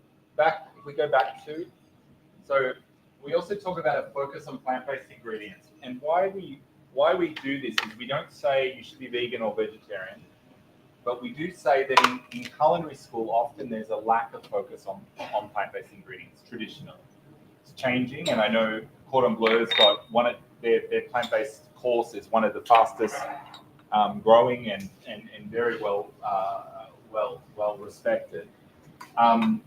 But what we do is say, let's put more energy into this. Let's think about plant-based ingredients and think about how do we utilize them. Often there's a hierarchy in the kitchen where they just seem to be at the bottom of the hierarchy. You start with the vegetables and you graduate to the animal proteins. What we tried to do is say we need more time and energy being put there more evenly. And so we talk about how do you focus on them, how do you bring them to the fore, how do you think creatively about them. We then have the food safety and healthy diets, and this is really key as well. Chefs play a role in not only creating deliciousness, but also thinking about food safety. In certain parts of the world, people get very sick from food, and it comes from professional kitchens. And so thinking about food safety is very important to teach this in kitchens, because you can't put nutrients in if you are unwell. And healthy diets, what is healthy? There's a lot of conversation on this. I was at Taste of London last night, and I was like walking around and there's all these functional products. So the US, it's all about protein. Here now there's like fiber water and this, and this. People are chasing health. But why? Because their diets are deficient in things. Like, you don't need water from fiber, in my view. You should get fiber from the food you're eating, and then you can drink water that's water. But in the world that we're in, that's convenience, busyness, all of this, people are looking for this. So how do you educate everyone what's healthy? And how do you help them to understand that? You want to say something? Yeah, I'm just frying away a little bit of crispy sage to garnish. You can see I've got this thing for sage, and yeah, It's delicious. it's really delicious. It's like a little crispy nugget to go with the creaminess of the lentils and the sweetness of these beautiful scallops. So yeah, they don't take long. Literally, they're ready. And now what happens is they're soft and pliable while they're warm, but then as they dry out on the kitchen cloth, they will firm up. So yeah, just got a few leaves there. And see, by doing even simple things like this, you can say this is a creative technique. Traditionally, though, this is also introducing small micronutrients into the dish. So eating certain things like this were often done for that reason, not only for flavor or taste, but for also diversity. And so sometimes when you talk to nutritional scientists, they talk about just you need micrograms of something. Micrograms can't be made into a tablet or a supplement. So they often give you 1,000 times or 100 times. But your body can't necessarily utilize that. So sometimes it's simple things. Things like coriander or cilantro will give you certain nutrients. Yeah. And they're very dense. Peppers, all these kinds of things, turmerics, they all play roles. And so this is like, in Indian cuisine, there's a lot of knowledge around the body and the way the body responds. And you eat, whenever I'm with friends who are Indian chefs, they're always like, don't eat that now. Why are you eating that now? You should be eating that then. And I'm like, I didn't know. And then they're like, well, your body warms your body up at this time, or it cools your body down, or it gives you this. And there's so much knowledge about food. And this is what I think, the profession and the work of chefs is so amazing. And yet so much of our food, so much of our experience, we're stripped from it. So how do you bring that back in? Yep. I'm just thinking about how many people there are here, and I just think there's not enough sage. Let's get some more in Do there. a few more. Yeah. Be generous. Why not? Come on. Yes.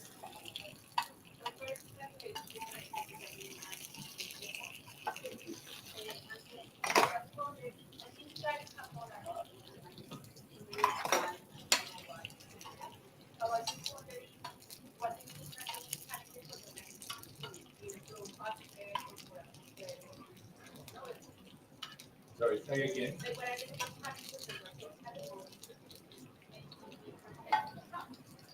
Yeah. Absolutely. So, I mean, I think that's a good question. I think it's partly a lot of the work is about educating yourself. So it's about finding ways to stretch what you're doing. You're here tonight. That's helping. You could be standing at the pub drinking beer, talking about nothing. But you're learning, you're listening, you're feeding your craft, your space, your skills. And I think part of it is we need to be much more aware. And sometimes that's aware across inside our culture, inside our experience, but also in other experiences. Understanding why is that done that way? So it's asking lots of questions. So we would encourage people to do that. That can be done in wherever you are in the world, in whatever level of experience you're at. I just did a podcast with a chef from California who he just said, I tell my chefs in the kitchen, you hear a song being played, you're singing it, you don't know what it's about, why aren't you asking what it's about? If you're going, why are you doing that? Why did you do it that way? You should be asking lots of questions. You should be learning, engaging. Do a course, read a book, all of these things. So we would say do that. We provide tools for that. But I also think it's about sharing and amplifying what you're doing. So when you're maybe posting something or you're talking to somebody or you're working in the kitchen, use that opportunity to tell a story. Use that ability. You might be a great storyteller or public speaker, but you might be able to take a great photo, or you might be able to do this, or you might be able to do that. So we would encourage you to think about that and stretch your experience and stretch. And if we all do that, it's going to help. And so I would say just pick one of the action areas and go, well, I'm going to focus on this for the next month. And I'm going to look at what I do in the kitchen. I'm going to look at what I do at home, what I do. And then I'm going to say, how can I make some changes? Start with one thing. So to me, it's about that. The world doesn't change through everyone doing everything all at once. It starts with us all taking steps and continuing to move forward. Do you want to say anything? Yeah, no, they're caramelizing. It's good. You kind of want a hot pan, but you don't want to incinerate them. You want to kind of get an even golden crust. Some chefs throw a load of butter in there at this point. Personally, I don't think this particular dish needs dairy, but I'm quite happy. Did you say something about the coral? Yeah. Oh, I mean, I'm always amazed at how many restaurants serve the scallop without the coral. Does everyone know what the coral is? The orange bit. Yeah, I'm always amazed at how many restaurants and I'm even more amazed when someone comes to my restaurant and pays like £21 for a big scallop, and they leave the coral. I'm like, how? I mean, apart from the fact that it's a wonderful source of protein, it's absolutely delicious. Right in the middle of summer, we do a carpaccio of the diver scallop, and we can't use the coral for that. So it's on the menu, a carpaccio of scallop with some olive oil, chili, blah, blah, blah. And those corals, the staff, we have the most delicious coral sandwiches with freshly made focaccia, little chili oil that we make ourselves. And we look forward to that carpaccio. It's coming on the menu probably in another 3 weeks, and I cannot wait because I'm going to eat so many corals. 3 weeks. Yeah. I'll come back and visit. Yeah. The question about your concept that is for weekends. So I imagine you are here today, but towards the weekend you were doing for events or meetings or whatever. So how does it work? Because obviously that's the meat. Yeah. Good question. So people sign up. So you can, if you're working in food in some sort of way, you can sign up to the Chefs Manifesto. You go to chefsmanifesto.com or .org and you can sign up. .com will work too. And you sign up. You'll then get. You're committing to say, I believe in the principles. I want to be a part of it. And then you'll get a newsletter once a month. We don't harass you. We don't run after you. But we invite you, I guess, to then be a part of the community, to contribute. And different chefs will have different moments in life where they have time. Magic time. That's it. They're ready. Parsley. I love it when the parsley is not completely fresh, but it sizzles in the oil. We'll get some chili just to sizzle a little bit in the residual heat. We'll get some capers. And then we'll, capers in there, a little bit more olive oil now, and a hit of, can you open that for me, Paul? This is, everyone loves fish and chips in this country, okay? My partner doesn't love it, but a little bit of vinegar, just a touch, just does something really spectacular. So they're ready. We'll let them rest there. We'll cook those in a second. We'll have a look at these asparagus. Yeah. Normally, if I'm only cooking like to order a portion, I will cook the asparagus in the same pan with the scallops. Just get a little bit of color on them. And then we're ready. Let's plate up. So what are you organizing for, like, the next couple of days? Yeah. So we've got our Chef Manifesto Action Hub for on Friday and Saturday in Highgate. And so we've got about 120 people coming together for the 2 days. The program's always put out. We always put it up online. We advertise it on our socials. So if you go to Chefs Manifesto, the Instagram and things like that. If you follow along, you'll see all of that.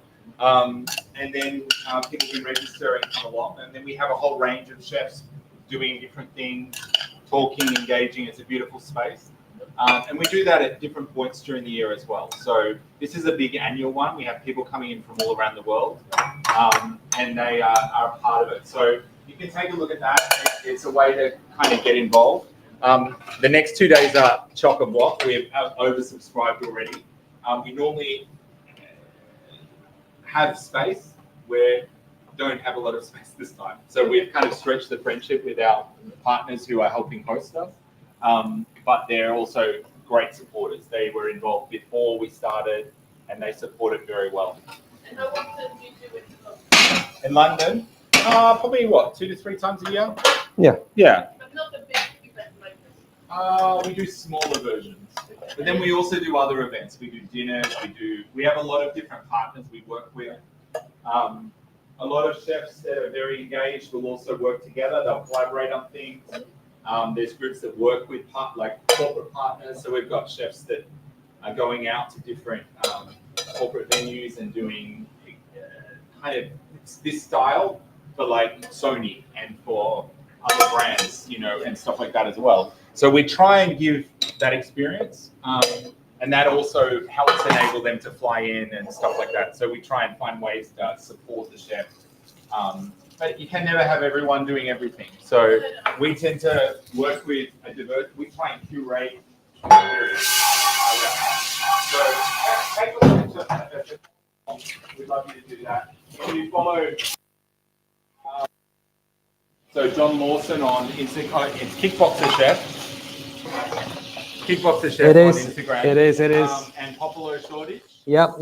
We had our account hacked and stolen last September, so we've kind of got a small. We're starting again, but I'm putting out lots of cookery videos at the moment, and there's loads of recipes and things going on.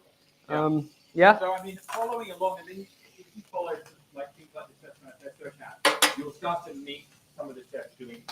And what that does is it gives you a tapestry of different experiences that you can then take resources from.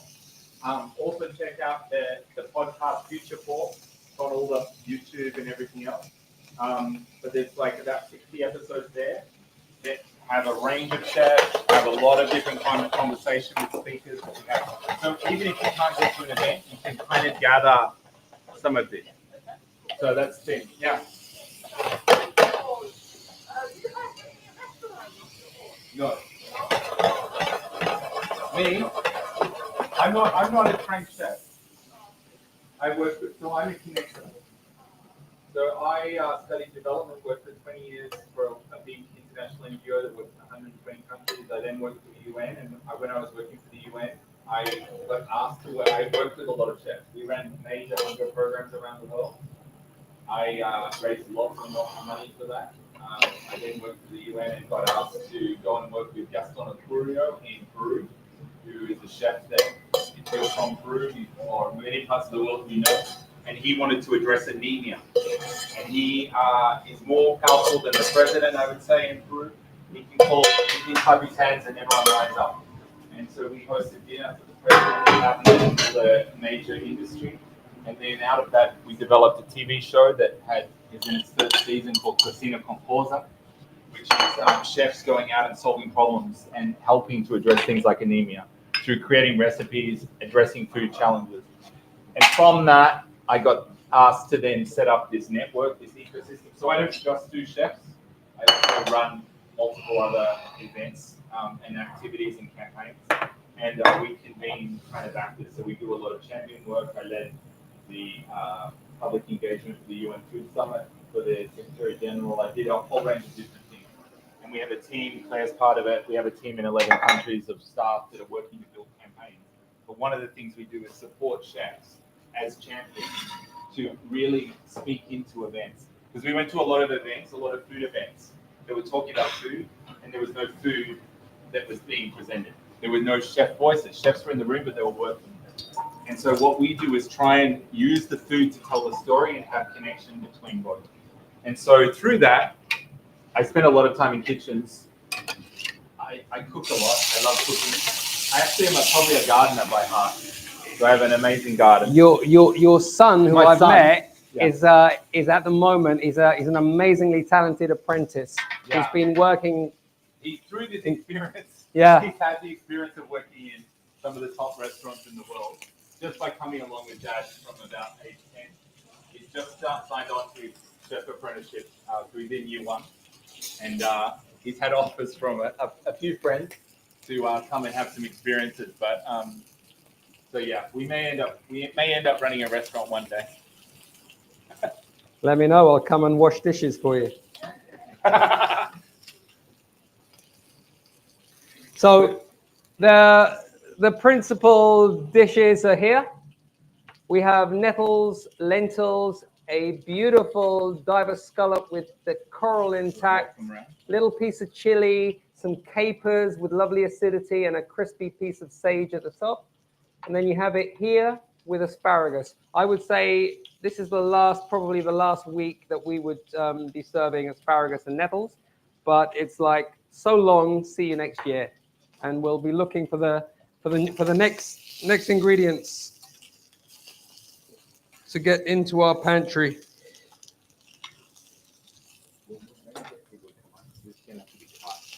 Yeah, no, we'll yeah, you can show, and then we'll chop it all up. And I've got loads of lentils.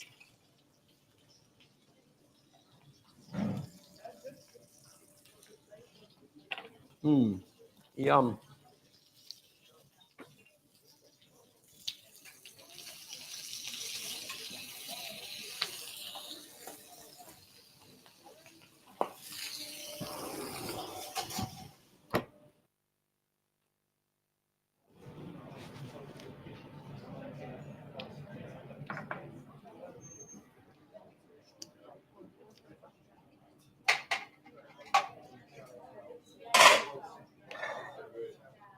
Making me hungry, John. Yep, and there's more to come. And I'm going to serve up all these lentils and the nettles. Shall we put them on a few different plates?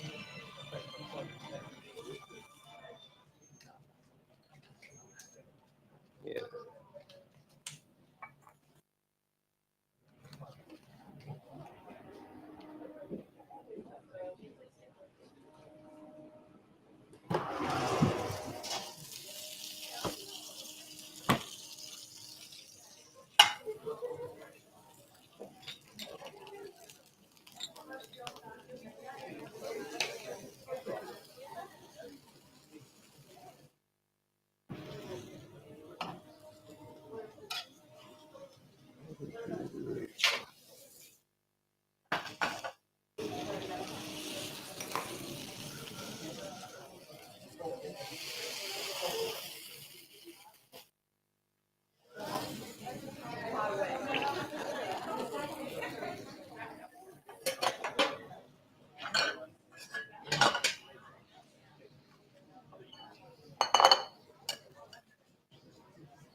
Going, John? Yeah, it's good.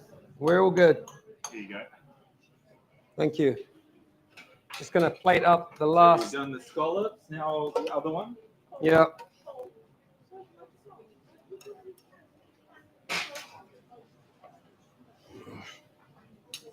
good question about active programs in home cook. So one here at the school 2 years ago, I think Freya was after here. No, 1 year ago. I think Chantal came to you as well. Oh, It was after last year. it was after Who last I year. went to school with. After Paul Lawson, who's a great British chef. He amazing leader on sustainability. Check out his TED talk he did probably 15 years ago or something, but he was creating sustainable restaurants before most people even knew the word sustainable. So he was at the cafe, he set up Acorn, he set up Waterhouse. Gavroche. He set up 50, whole range of different. But after often is a people's manifest. There is no reason it can't be applied to home cook. There's no reason it can't be applied to anyone. And so he often will say, this is it's a tool. And you've got to, when you read it, you'll go, oh yeah, I get it. And you'll start to go, I get how all this works. And he said it's designed in such a way that anyone can pick it up and wherever they are, they don't have to come together and they can take something away. So home cooks, we do a lot of campaigns and we do work with a lot of people who are creating recipes, professionals in different ways. It is a capacity issue. There's a lot of our partners and chefs that do culinary schools. We work with schools like Cordon Bleu. We're not trying to become an education institution or replace anyone that's doing it. We just send them to friends that are doing good things, So that's been our approach. We are running a campaign called Being This House, and there is a lot of recipes around being seasonal. And so you'll find that in that kind of the chat, the online, the algorithms that we kind of dabble there, but it's our theory of driving change is to work with the chefs who are at the epicenter of what comes from the field and the eater, and they have a platform that we still haven't reached all the chefs in the world, so we're focusing there at the moment. But it can be used. It's a good question. I have a question.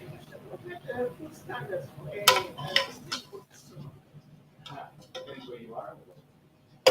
So the Sustainable Restaurant Association has the Food Made Good framework.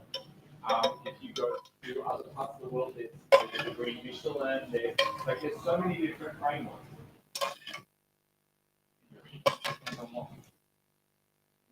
There's so many elements of sustainability. People say that you need to be people tea. We're not interested. There are people that are. Go and talk to them. But I'm not. We're not. We've created a framework that people work, but we're not. I'm not going to give it out. Spoon. People know when something is more sustainable. They know a chef that thinks about stuff. Like you can listen to Jon. This is not just something Jon's done for tonight. If you go to his restaurant, you'll get a similar experience and conversation. You ask him why he does something, he'll tell you. So we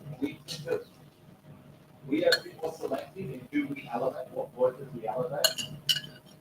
We let anyone come and what they're doing and how it kind of works, will depend how much profile we do. People that are doing really good things will encourage more and more people to engage. It's not about profile as well. So for us, it's not about seeing the biggest numbers. We have 20 years students and we have people with 50 years, 60 years of cooking, and they're grandmasters. Like people almost bow down when they walk into the room. We've got people with quick Michelin, like we've got everything. We don't go after that. We just want the person to do something. It's not wrong. It's not what it's about. Not saying that it's not good. They've got their people. What if any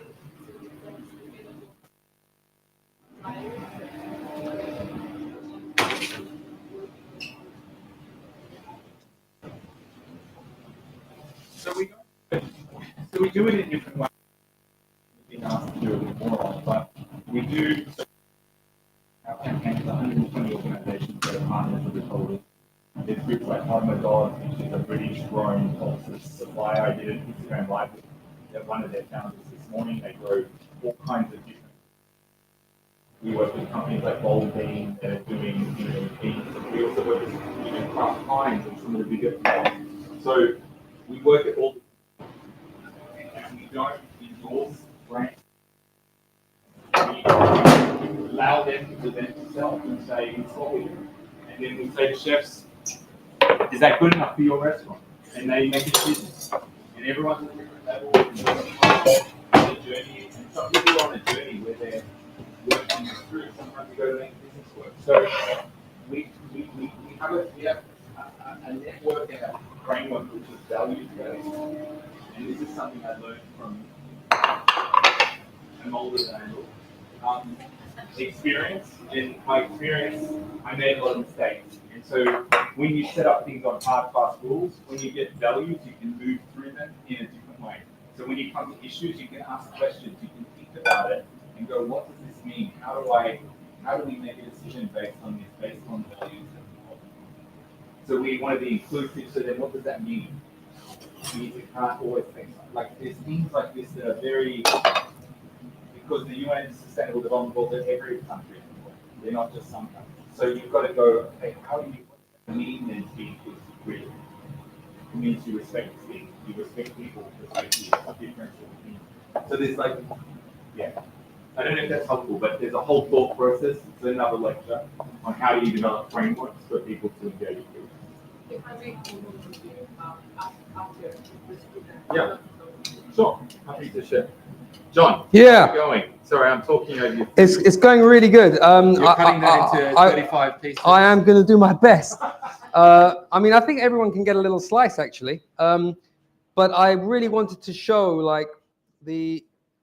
seriously, like when you look at the way they cut, there's that little bit of translucence, and it's just This is the most amazing. Like I would normally not order scallops, but when I go to John's restaurant, I just say, John, feed me. And I feed him. And he feeds me, and it's amazing. I mean, I don't really want to cut the coral, so some of you will want to taste it. Go for it. I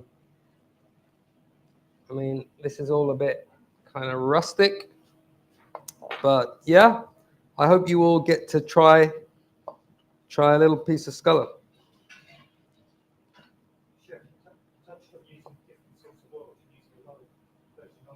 Yeah. Yeah. We use for deep fat frying, we use the rapeseed at the restaurant. We use sunflower. Do we use sunflower anymore? No, actually we don't. We used to, not anymore. Rapeseed, and we use a light olive oil and an extra virgin olive oil. These might be good, huh? Yeah, definitely. Just get some of that in there. Okay, we're coming to an end. Anything final you want to share, John? While you're cutting. It was a pleasure getting to know the oven. Where is that gentleman that saved me? Thank you so much, buddy. Thank you. Free stuff for you next time you come to Popolo, okay?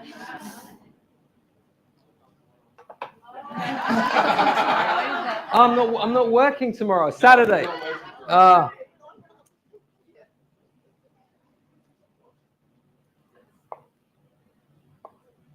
So thank you, everyone. Thank you to the team at Cordon Bleu for having us back and continuing to. We've worked quite closely. We have a number of graduates in our network that are very active around the world and part of the alum. We've also worked with some of the teaching faculty, and they've come and spoken at our events and represented around the world.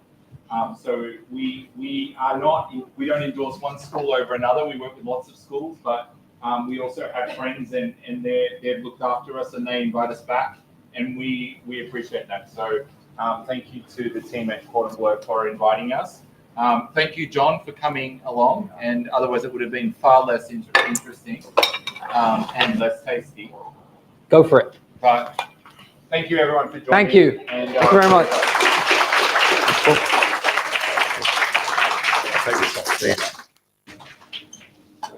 Okay, don't be shy.